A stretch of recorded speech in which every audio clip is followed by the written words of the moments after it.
저한테 레슨을 받으러 오시는 구독자분들 그리고 회원님들은 처음에 저한테 뭘 배우고 싶어요 라고 하면은 다 등지 고치는 거 배우고 싶다고 해요. 오늘 여러분들한테도 제가 정말 성심성의껏 알려드릴 거거든요. 등지 고치는 게 어떤 건지, 그리고 어떻게 해야 등을 지고 칠 수 있는지를 알려드릴 거예요. 최대한 한번 쉽게 알려드릴게요. 등을 지고 친다는 건 가장 먼저 지켜야 되는 게 두 가지가 있어요. 백스윙에서 지켜야 될 게 두 가지가 있는데, 첫 번째는 이 오른쪽 골반을 오늘 좀 집중해서 한번 봐주세요. 백스윙 때 오른쪽 골반이 만약 옆으로 밀리거나 회전이 안 되면 이 상태에서 어떤 누구도 등지고 공을 칠 수가 없어요. 왜냐하면 이미 등을 지고 있지 않기 때문이에요.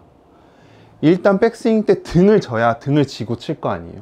최대한 등을 많이 져야 더 여유롭게 등을 지고 칠 수 있을 텐데, 이 골반이 빠지지 않는다는 건 체중도 이미 오른발 앞에 있다는 거고, 이 상태에서는 당연히 오른발이 또 앞쪽으로 나올 수밖에 없는 현상이 생기는 거예요. 그래서 등지고 칠 때 제가 항상 강조하는 게 있어요. 자, 어드레스 때 이미 이렇게 되어 있으면 백스윙 때 더 이렇게 되기가 쉬울 거고, 그럼 우리가 순서를 다 따져보자면 어드레스부터 틸트를 만들어 놔야 훨씬 더 쉽겠네요. 그렇죠? 어드레스 때 틸트를 만들어 놔야 되고, 백스윙을 갈 때 오른쪽 골반이 밀리는 느낌보다는 오른쪽 뒤로 빠지는 느낌이 있어야 된다. 그래서 체중이 오른발 뒤로 가야 된다는 게 가장 이상적인 백스윙이에요.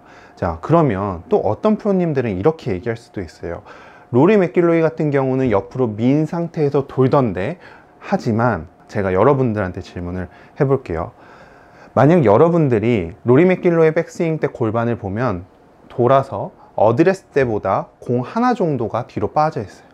여러분들이 오른쪽으로 밀었다가 돌려서 그 동작이 나와서 타이밍을 맞출 수 있다면 그 동작을 연습하셔도 돼요. 하지만 저는 실제로 그렇게 옆으로 밀면서 돌리니까 실제로 몸이 그렇게 유연하지도 않다 보니까 회전이 잘 안 돼요. 저는 그 사람들처럼 로리 맥길로이보다 신체 능력이 훨씬 더 떨어지기 때문에 그냥 그 상태에서 도는 게 훨씬 더 정확성도 있고 오히려 더 힘을 더 잘 쓰는 느낌이 있었어요. 이 상태에서 그대로 돌았을 때 체중이 오른발 뒤에 딱 실렸을 때 가장 이상적인 백스윙이고 정확도가 훨씬 높아요. 자, 여러분들도 물론 이런 걸 다 테스트해서 치면 좋지만 우리 여건이 그렇게 되지 못하잖아요. 그래서 저는 그냥 제 식으로 알려드리자면, 이 상태에서 얘를 조금 더 미는 느낌이 없이 틸트를 만들어 놓고 골반을 뒤로 접어주는 느낌이 드는 거예요. 이때 저의 오른쪽 고관절이 살짝 이렇게 접히는 느낌이 들거든요. 그랬을 때 앞에서 봤을 때는 척추각이 이렇게 살짝 오른쪽으로 휘어져 있어요. 이 동작이 굉장히 중요하고요. 자, 두 번째 부분이 있어요. 등을 지고 치지 못하는 경우가 뭐가 있냐면요. 예를 들어 저는 이 상태로 접은 상태에서 팔을 몸 앞에서 접은 상태에서 몸이 회전돼서 팔이 여기 있는 거예요. 그쵸?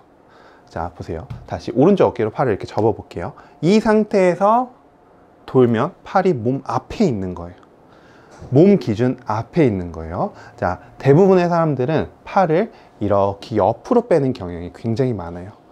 우리가 사진으로 봤을 때는 뭔가 이렇게 옆으로 딱 빼서 이렇게 돼야지만 이게 올바른 백스윙이라고 생각을 하지만 실제로는 그렇지 않거든요. 제가 여러분들한테도 많이 얘기했던 손목은 오른쪽으로 꺾여야 되고 오른팔은 접혀야 된다. 꺾고 접히는 느낌을 알아야지 회전을 했을 때 팔이 몸 앞에 있어서 등을 쥐고 쳐서 팔이 몸 앞으로 들어올 수 있는 거예요. 근데 만약 팔이 조금이라도 옆으로 들어가는 느낌이 있다면, 자, 이 상태에서 돌았을 때 등을 쥐고 칠 수 있겠어요? 걸리는데 당연히 못 치겠죠. 다시 앞으로 나와서 쳐야 되는 이런 현상이 생기는 거예요. 그래서 등을 쥐고 치는 건 사실 백스윙이 거의 90%의 역할을 하는데, 대부분은 백스윙을 하지 않고 백스윙은 자기 맘대로 빼놓고 여기서 등을 지려고 치려니까 오히려 더 막히는 동작들이 계속 나오는 거예요. 예를 들어서 팔을 이렇게 빼놓고서 골반도 옆으로 했는데 이 상태에서 이거를 이렇게 등지고 치려면 다 막혀서 공을 칠 수가 없죠. 그러니까 이너 패스도 엄청나게 많이 나오고 막 훅이 나오고 막히는 동작들이 나오는 거예요. 그래서 항상 제 레슨에서 기본기 있죠. 1단계, 2단계, 3단계, 4단계를 정해드리면 어드레스가 1단계고 2단계가 우양우, 3단계가 팔과 어깨의 분리, 4단계가 하체 회전, 이렇게 나눠져 있는 이유가 이 모든 것들을 순서적으로 했을 때 비로소 등을 쥐고 칠 수 있는 거거든요. 그래서 첫 번째, 골반을 뒤로 빼면서 회전을 해줄 것. 이때 오른발 뒤꿈치에 체중이 확실히 실려야 돼요. 그래서 오른쪽 고관절이 접혀 있죠. 그리고 오른팔은 꺾고 오른팔 접어주고, 접어서 몸 앞에다 냅두시고, 뒤 아니고 앞에 냅두시고, 자, 이 상태에서 자, 오른쪽 고관절을 잘 보세요. 자, 고관절이 앞으로 다시 튀어나오는 게 아니라 둘, 이렇게 됐을 때 정면에서 보면 팔이 이렇게 움직여요. 이때 타이거 우즈는 옆에서 봤을 때 하체가 거의 스퀘어에 가까워요. 하지만 대부분 많은 골퍼분들은 이 상태에서 하체가 더 앞으로 이렇게 나와 있어요. 자, 이렇게 앞으로 나와 있는데 내가 백날 등을 쥐고 치고 싶어도 하체가 이미 이렇게 옆에서 앞으로 움직이는 사람들은 등을 쥐고 칠 수가 아예 없는 상황이 만들어지는 거예요. 그래서 틸트, 턴, 그리고 여기서 회전 느낌 말고 오히려 더 저쪽 한시 방향 쪽으로 미는 느낌이 있어야지만 등을 쥐고 치는 느낌이 드는 거죠. 자, 이 상태에서 그냥 팔을 접어주면 우리가 원하는 등지는 느낌이 완성이 되는 거예요. 자, 모든 이런 순서를 맞추지 않고 여러분들 그냥 단순히 임팩트 때만 고치려고 하면 정말 엄청난 시간이 들어요. 우리가 지켜야 될 거 있죠. 특히 이 어드레스. 10명 중에 9명이 어드레스에서 이미 다 문제가 있어요. 어드레스를 이미 잘못하고 있는 사람들은 백스윙이 이미 답이 없기 때문에 우리 이 기초적인 어드레스, 이게 확인을 하고 그게 됐다면 백스윙 탑, 턴하는 거, 그리고 이게 됐다면 그제서야 하체를 한시 방향으로 밀어주고, 밀어준 상태에서 하체 이용해서 쳐야지만 우리가 등을 치고 스윙을 할 수 있는 거죠. 이렇게 돼야지만 팔과 몸통에 이 조화롭게 모든 것들이 같이 움직이게 되는 거거든요. 질문 있어요? 드라이버 기준으로 더 알려주세요. 몽골 질문이잖아요. 네. 그러니 드라이버는요? 자, 그러면 드라이버로도 알려드릴게요. 등을 쥐고 치는 건 드라이버에서 더 중요할 것 같아요? 덜 중요할 것 같아요? 좀 덜 중요할 것 같아요. 훨씬 더 중요해요. 훨씬 더 중요해요? 훨씬 더 중요하죠. 자, 요 항상 많이 설명드렸던 건데, 요 로프트 있죠? 요 각도. 여기에서 옆에 한 요 정도 스페이스가 있다고 쳐요. 요렇게 옆으로 선이. 우리가 그대로 채가 요 라인으로 들어와야지만 공이 똑바로 가요. 똑바로 갈 가능성이 높아요. 자, 그러면 등을 쥐고 쳐야지만 이 궤도로 들어올 가능성이 높거든요. 골반이 앞으로 조금만 나오면 이 궤도로 들어오기 위해서는 뭔가 이런 동작들이 있던가 뭔가가 있어야 돼요. 드라이버가 이 동작이 더 중요하고 더 과하게 해야 돼요. 그 이유는 뭐냐면 채가 훨씬 더 길잖아요. 그러면 아이언은 예를 들어 여기까지 2초에 도착하는데 드라이버는 3초 만에 도착해요. 그러니까 얘를 더 기다려주는 느낌이 있어야 돼요. 드라이버는 훨씬 더. 근데 어렵죠. 왜냐면은 빨리 그냥 때려버려야 될 거라는 생각을 하거든요, 누구나. 그래서 이게 좀 어려워요. 드라이버 기준으로 한번 더 설명드리면, 아이언에 비해서 드라이버는 조금 더 코킹이 늦어도 돼요. 자, 아이언이 처음에 한 요 정도 왔을 때 코킹이 들어간다면 드라이버는 한 10cm 정도 더 가서 코킹이 들어가는 느낌이에요. 코킹하는 방향은 똑같아요. 옆에 아니고 앞에 아니고 45도 방향으로 꺾지만 아이언보다는 한 10cm 정도 더 가서 꺾여요. 자, 그 다음에는 똑같아요. 턴 똑같이 하고 오른팔 접는 느낌에서 백스윙 가요. 자, 그 상태에서 오른 팔꿈치 바닥 보고 있죠. 완전 바닥은 아니고 어깨 유연성에 따라서 어떤 사람은 요 정도 될 수 있고, 유연성이 진짜 좋은 프로들은 이렇게 될 수도 있어요. 근데 이거는 요 정도도 괜찮아요. 근데 너무 벌어지는 건 안 좋아요. 자, 요 정도. 만약에 이게 너무 힘들다면, 지금 이 상태를 유지하는 게 너무 힘들다면 유연성 훈련을 진짜 많이 해줘야 되는 거고, 유연성이 없으면, 오른 어깨에 유연성이 없으면 이게 답이 진짜 없거든요. 그래서 이거 연습해줘야 되고, 항상 이 상태에서 꺾어줬으면 오른팔 짊어매는 느낌 그대로 가져주고, 체중이 오히려 더 오른발에 훨씬 더 많이 실리는 느낌 느껴주고, 예를 들어 7번이 70%라면 드라이버는 80%. 자, 이 상태에서 최대한 힙이 옆으로 밀어주면서 팔이 들어와야 돼요.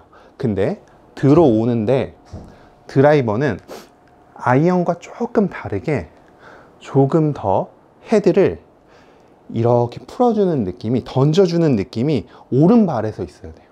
이게 없으면 어떻게 되냐면 등을 지지 못하고 다운스윙을 하면서 얘가 이렇게 빠져버려요. 여기에서 탁 놓는 느낌이 이쪽 구간에서 있어야지만 얘가 이렇게 탁 던져지면서 팔이랑 몸이랑 같이 갈 수 있거든요. 근데 이거를 드라이버를 아이언처럼 가져와서 조금 더 앞에 떨어뜨린다고 하면 약간 이런 동작들이 만들어져요. 되게 많은 사람들이 나오는 문제잖아요.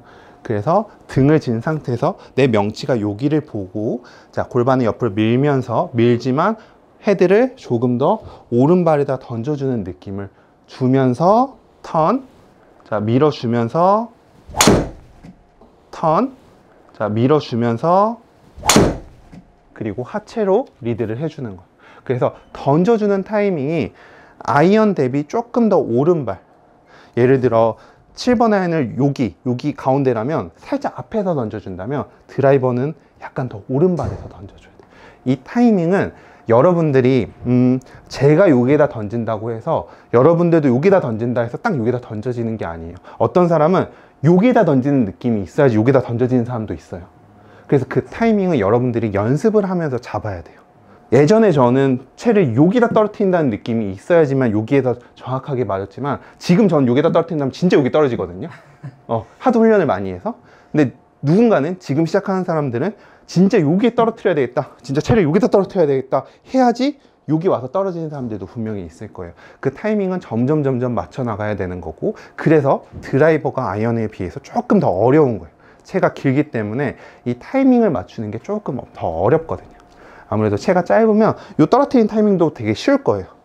근데 내가 장대 같은 거를 들고 얘를 여기다 떨어뜨리려면 요 타이밍 맞추는 게 조금 더 어려운 그거예요. 그래서 오늘 제가 아이언에 대해서 등지고 치는 거, 드라이버에 대해서 등지고 치는 거 알려드렸잖아요. 이게 사실 뭐 저의 레슨의 거의 대부분을 차지하는 레슨이기 때문에 여러분들, 제가 이걸 계속 반복해서 알려드리는 건, 제가 아무리 이렇게 알려드려도 실제로 제가 레슨을 해보면 이 부분들을 다 지키면서 골프를 치시는 분들이 많이 없기 때문에 계속 알려드릴 수밖에 없어요. 자, 저도 앞으로 계속 새로운 레슨을 하고 싶거든요. 그러니까 여러분들 이거 꼭 다 배워 오셔서 저한테 구독자 레슨도 신청해 주시면은 제가 또 새로운 스킬들도 많이 알려드리도록 하겠습니다. 자, 그러면 오늘 레슨도 끝까지 봐주셔서 감사드리고요. 오늘 제가 해드렸던 레슨 꼭 한 번씩 연습해 보시면 좋은 결과가 있을 거라고 생각합니다. 그리고 18H 의류 지금 최대 50%까지 할인하고 있거든요. 자, 이번 주까지만 진행하니까요. 지금 날씨에 딱 입기 좋은 옷이니까 많은 관심 부탁드립니다. 감사합니다.